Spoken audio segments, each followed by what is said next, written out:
This video is not fake news and is for all the people who are worried about the COVID-19 coronavirus.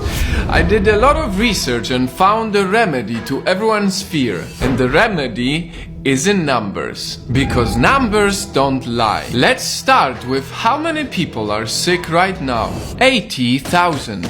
That's quite a lot, but out of this, 77,000 people are in China. So if you're not from China, that should remove 96% of your worry. Now, let's assume somehow you got the virus. In the extremely unlikely event of you getting the virus, 81% of the cases are mild, 14% of the cases are moderate, and only 5% of the cases are critical, which means that you are very likely to recover from it. And if you somehow get to a critical state, if you compare COVID-19 to SARS, it had a 10% fatality rate, while COVID-19 has only a 2% fatality rate. That is a 5 times smaller number than SARS. Having said all of this, let's dive even deeper into the numbers to make you feel safer. If you consider the age, the possibility of dying goes even lower.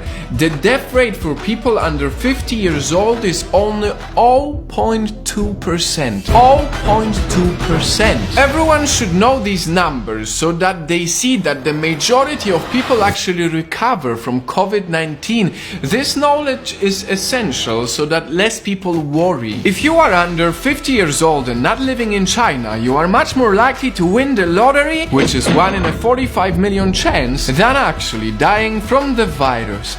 Remember, numbers don't lie. This video is about COVID-19, but we can all learn more from it. A life lesson. Let's take one of the worst days so far, February 10th, when 108 people, mainly from China, died from the virus. This is a horrible, very high number, but on the same day, cancer killed 26,283 people. Heart disease killed 24,641 people. Diabetes killed 4,300 people. And suicide on that day took 27.7 times more people than COVID-19. The lesson here for us is to cherish our lives every single day, because truth is we never know what can happen to us.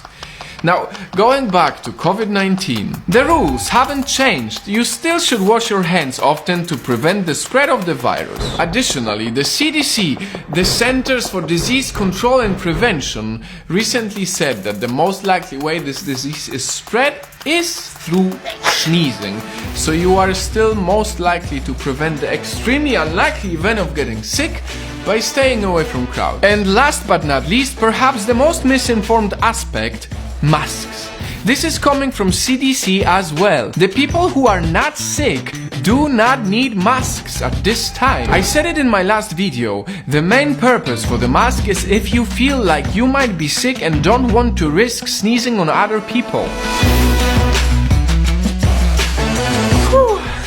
I did a lot of research. This is a lot of facts and numbers, but they are important. As of 24th of February, there is no reason to panic. If there's anything we can do is to use COVID-19 as a reminder to care for our lives always, and not only when we're afraid.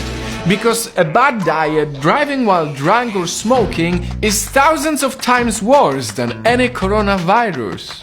Before I end this video, I want to touch one last topic that's very important to me: racism. A lot of people are using COVID-19 as an excuse to be racist against Chinese people, and it shouldn't be like that. It's not okay. We should not judge a whole nation based on an event like this. Racism sucks, and we need to all come together to not only battle the virus, the fake news and the panic, but also racism. So that a few months from now, when hopefully everyone is safe and we have the virus under control, we will all be able to say that we did our absolute best to fight the virus and not fight each other.